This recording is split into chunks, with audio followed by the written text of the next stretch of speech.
Günaydın canlarım. Yeni bir vloga daha hoş geldiniz. Bir önceki vlogda dediğim gibi bugün Krakow'a gidiyoruz ev bakmaya. Şimdi babası bizi tren istasyonuna bıraktı. Trenimiz var bir 10 dakika sonra. Öyle beraber ev bakacağız bakalım.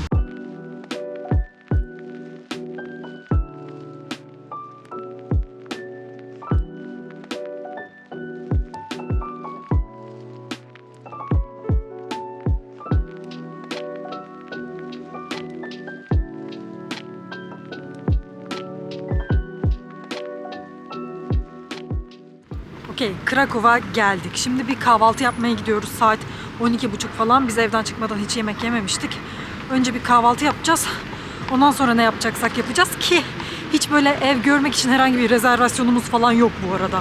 Bugün planladığımız bir ev görüşü yok. Daha önceki vloglarda da anlatmıştım size zaten. Piyasa çok hızlı dönüyor. Böyle yeni bir ev düştüğü zaman o an arayıp görmek için rezervasyon yaptırmak falan filan gerekiyor. O yüzden biraz daha spontane olacak her şey.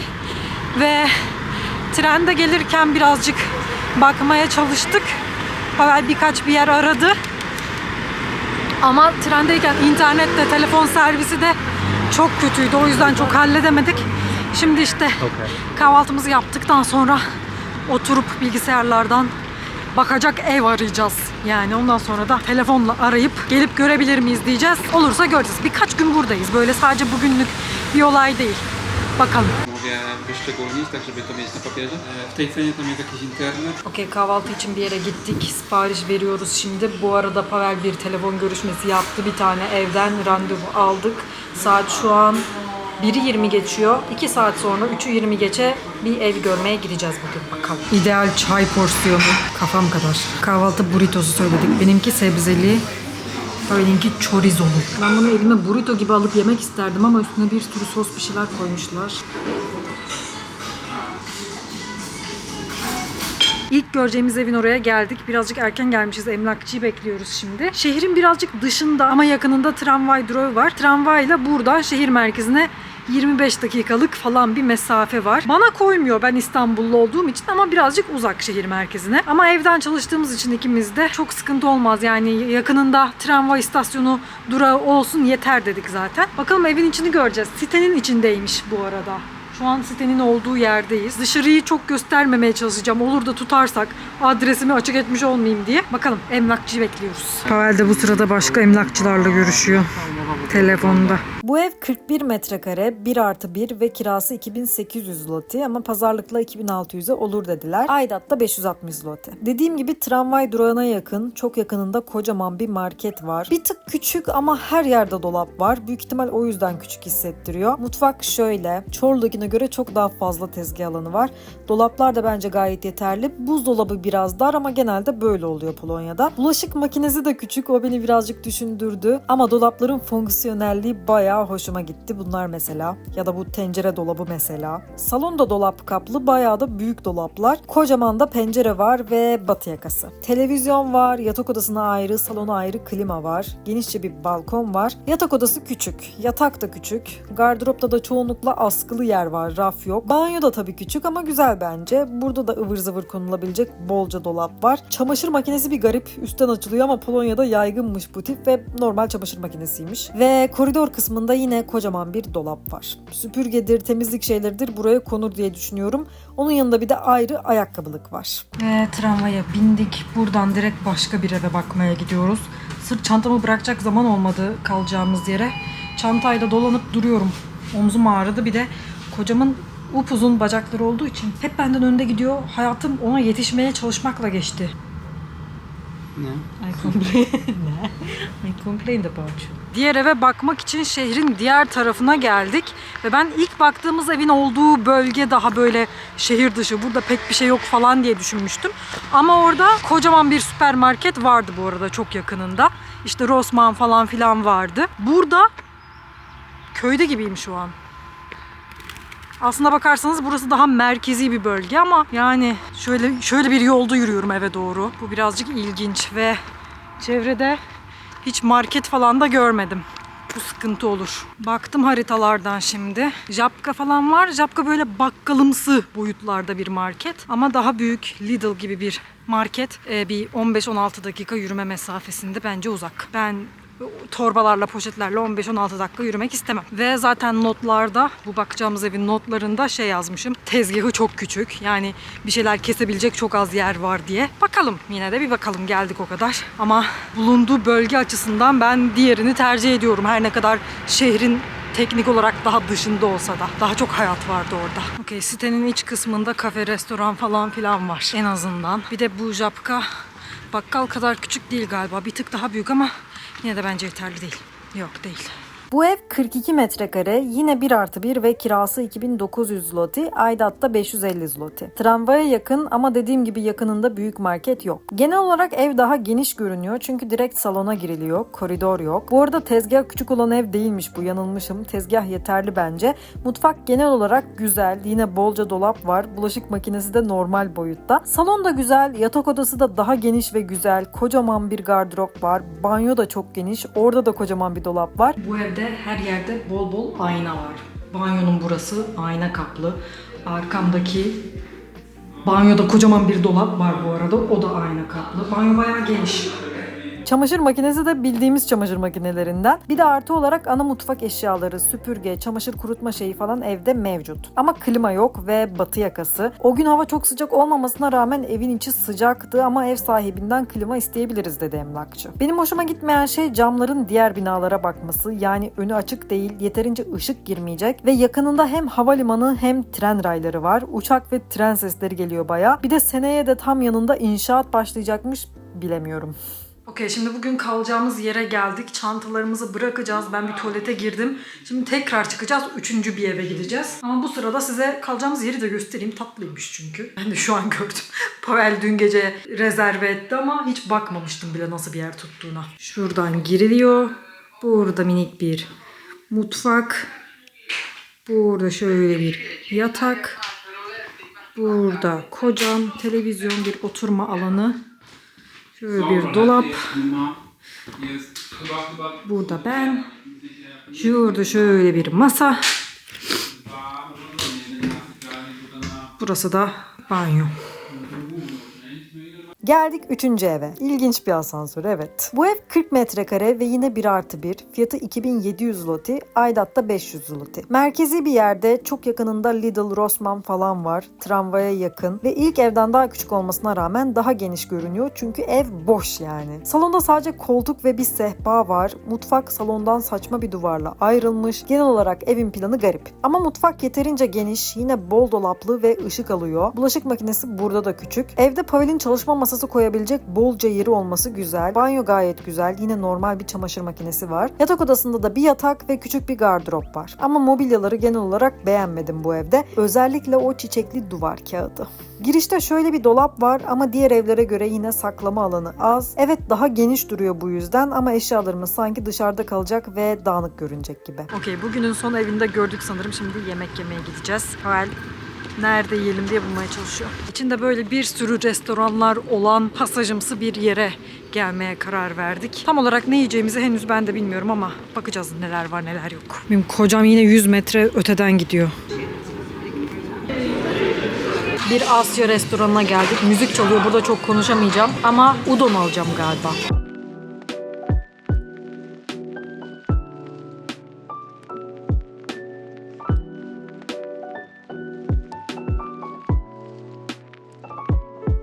Eve geldik canlarım. Şimdi bilgisayarları açıp sayfa yenilemece.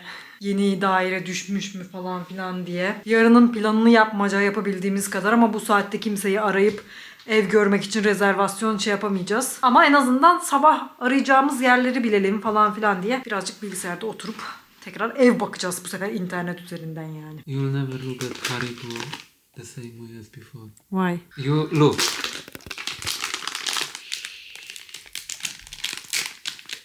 It has a Oh, it broke. interesting package. Should open like this. Well, you fucked it up. So it's open, and you could do like this before.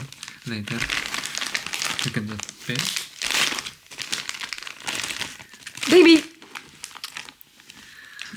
No kurwa, nie wyszło. To nie moje. It's not my fault that TikTok's lie. Now you could do normally you could do this if I didn't break it on the other side, and you could just have it Close like it. this and something like that. He went, take out your camera. You'll never look at the Haribo the same way again. And wanted me to record this. Mangolu jelibon bu arada. I wanted it to be sour. It's not sour. Have you ever had the sour mango? You're right.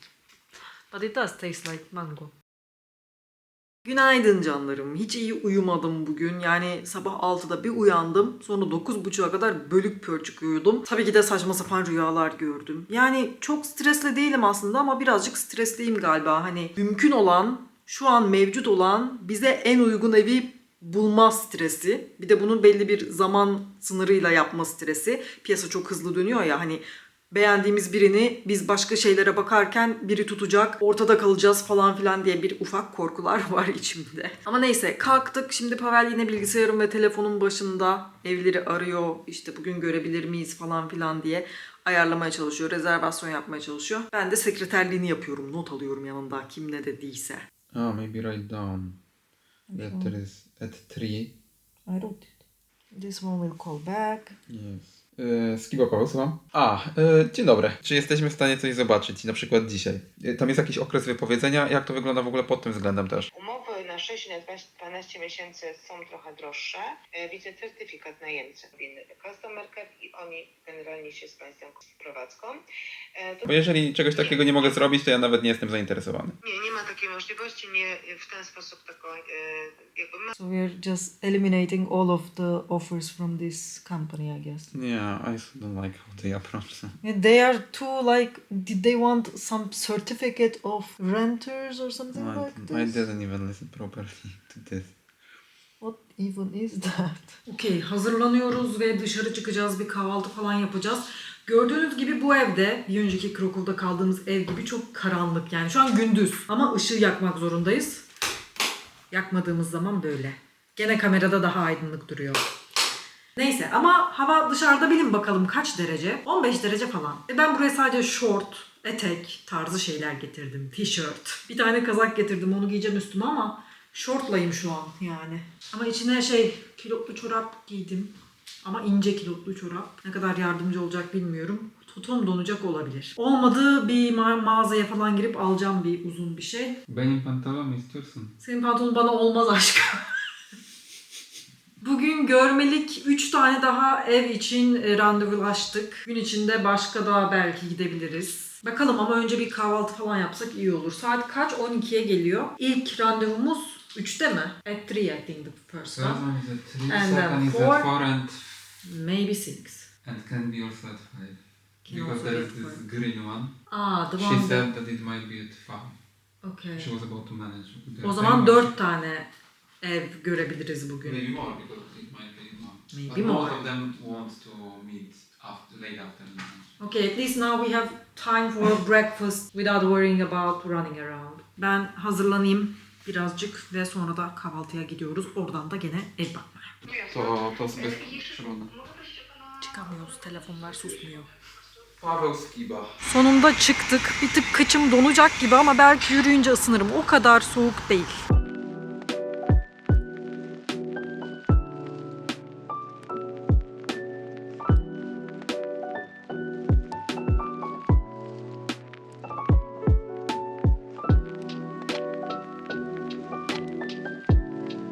Birazcık rüzgarlı, beni ne kadar duyabileceksiniz bilmiyorum ama kahvaltıdan sonra AVM'ye geldik. İçime giymedik bir şey aldım, şöyle uzun kollu ince bir şey. Bir kat daha olsun en azından diye. Çünkü Haziran'ın ortasında olmamıza rağmen şu an gerçekten hava ciddi 15 derece.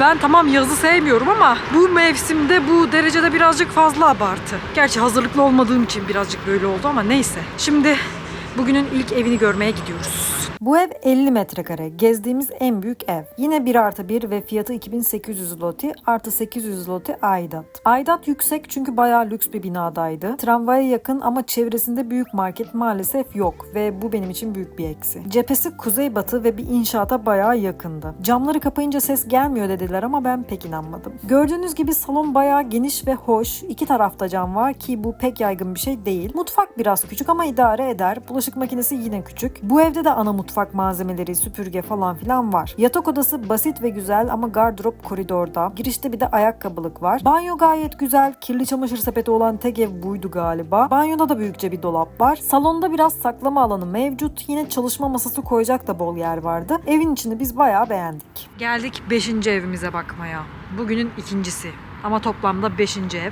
Yine birazcık erken geldik, emlakçıyı bekliyoruz. Bakalım 3. gezdiğimiz evle aynı mahalledeyiz şu an. Bu sırada Kocam Bey başka evlere de bakıyor. Bu ev 42 metrekare. Yine 1+1 ve kirası 2950 zloty artı 700 zloty aidat. Merkezi bir konumda, tramvaya ve marketlere yakın. Kiracı yeni taşınmış, daha temizlik yapılmamış, o yüzden pis, görmezden gelin. Evin içi gayet güzel. Yine iki tarafta cam var, bol ışık alıyor. Klima var, mutfak geniş ve bol dolaplı. Bulaşık makinesi yine küçük ama genel olarak mutfağı beğendim ben. Yatak odası normal, gardırop bir tık küçük ama şifonyer var, o yüzden okey. Banyo güzel, küçük bir dolap burada da mevcut. Bir de koridorda bir dolap daha var. Sanırım bu evde mutfak eşyası pek yok ama en azından süpürge var. Lokasyon da, evin içi de gayet güzel. Tek sıkıntı fiyatı. Hikaye aynı. Yine geldik bir sonraki evimizin oraya. Emlakçıyı bekliyoruz. Bir önceki randevumuz 4'teydi. Bu 5.30'daydı. Birazcık daha arada zaman vardı.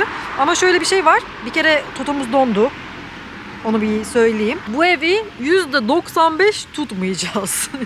Çünkü tramvaya 20 dakika yürüme mesafesinde, biraz fazla uzak. Yani tamam biz evden çalışıyoruz, her gün evden çıkmıyoruz vesaire vesaire.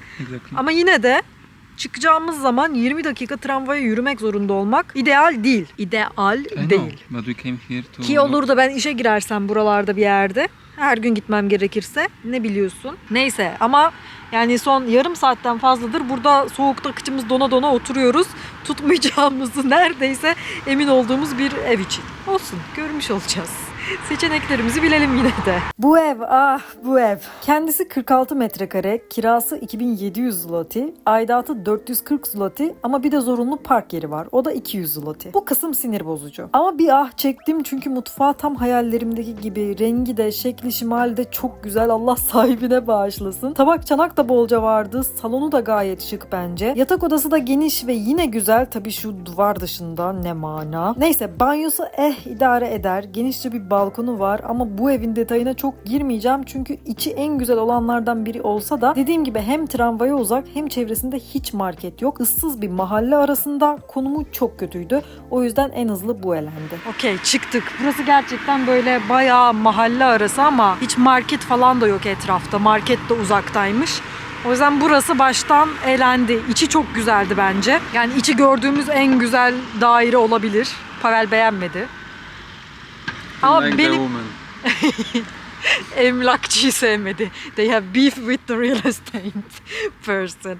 Because they wanted some kind of a agreement to show the house. Speak in Turkish. Evi göstermek için bir sözleşme imzalatmaya çalıştı. Pavel de imzalamak istemedi. Sevmez hiç öyle gereksiz şeyleri imzalamayı. İmzalamıyorum dedi evi gösterdikten sonra. Öyle birbirlerini pek sevmediler. O da tamam imzalamayın dedi ama bir sinir oldu yani. Çünkü çok saçma şey içinmiş. Hani komisyon alıyorlar ya emlakçılar evi kiralayınca. O komisyonu vereceğine dair bir kanıtmış. Ama dur daha tutmuyoruz ki evi. Hani evi tutacak olursak, sözleşme yaparsak, kira sözleşmesi, o zaman tamam onu da imzalatın. Hani biz de komisyon alıyoruz bunun için de bu kağıtları imzalayın diye. Ama şimdi sadece evi gösterdi diye niye öyle bir şey imzalıyoruz ben de anlamadım. Ve o kadar ev gördük. Bu 6. gördüğümüz evdi. Başka hiçbir emlakçı öyle bir şey istemedi. O yüzden Pavel sinir oldu. Pavel sinir olunca kadın da ona sinir oldu. Öyle. They have beef. Neyse bunu tutmuyoruz zaten. Şimdi yemek yemeye gidiyoruz. Bugünlük herhalde göreceğimiz evler bu kadardı.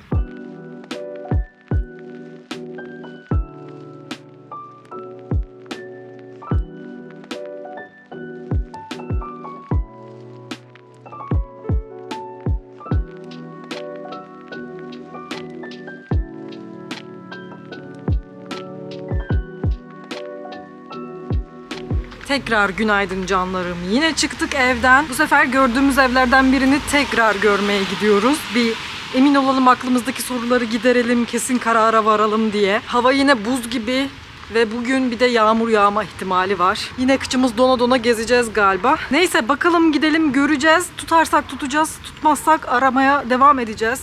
Bugün görebilirsek başka yine görmeye çalışacağız. Olmadı haftaya tekrar geleceğiz. Göreceğiz beraber neler olacak. 137. 137. Usual desk is like 60. Like this, no? It depends.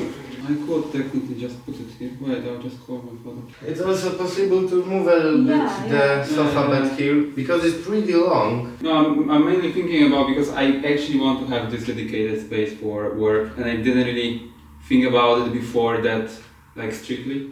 But now I think that I need it, like the proper desk. And I'm just thinking that I'm gonna just put something here, you know. Yes, it is nice place with the windows, yes. Not something really huge, but I just wanted to make sure that I can just put something here. Okay, so I you don't have- want like super. I mean, like, here you're small. blocking this, but it's also not a... We can just put here stuff that we won't Something use that you often. don't use in, yes. Yeah. Can I just slightly rearrange it? Just to, Yes, please. Basically, just move a little bit. It's like if I put it here and I move now, like we can have this much space, and then I can move this. You have a lot of space here. And I can put the. Yeah. Call your dad. Also, you have the outlets over there, right over there. Stopingation. Sto 50. Yeah, we can make it 150.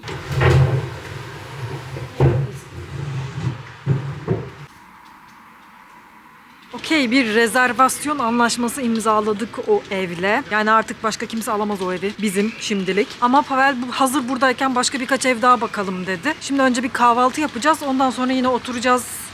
Yeni yüklenen evlere falan bakacağız. Arayacağız, gideceğiz, göreceğiz. Bulursak bir şey tabii. O yüzden şehir merkezine geldik kahvaltı yapmaya. Yani teknik olarak %100 o ev bizim sayılmıyor henüz. Kararımızı değiştirebiliriz. Daha kira sözleşmesi imzalamadık. Ama biz imzalayana kadar ya da fikrimizi değiştirene kadar o ev bizim. Teknik olarak nereye gidiyoruz? Fabul. I'll check.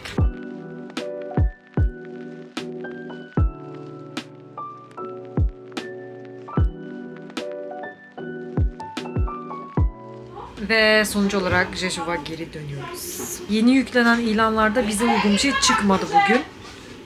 Büyük ihtimal yarın da çıkmayacak diye düşündük. Dedik boşuna...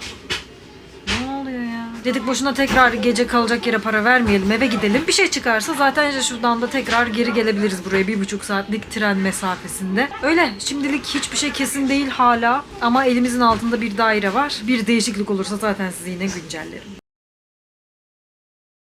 Ben çok beğendim evin içini. Her yerde dolap var, yani sığmamam mümkün değil. Küçük, böyle 41 metrekare falan. Mutfak da küçük aslında ama o kadar çok dolap var ki, yani şu salonda da kocaman dolaplar var. Vallahi beğendim. Hem de baktığımız, yani internette gördüğümüz en uygun fiyatlı dairelerden biriydi. İlk gördüğümüzde de hemen he demek istemiyoruz ama gerçekten çok beğendim.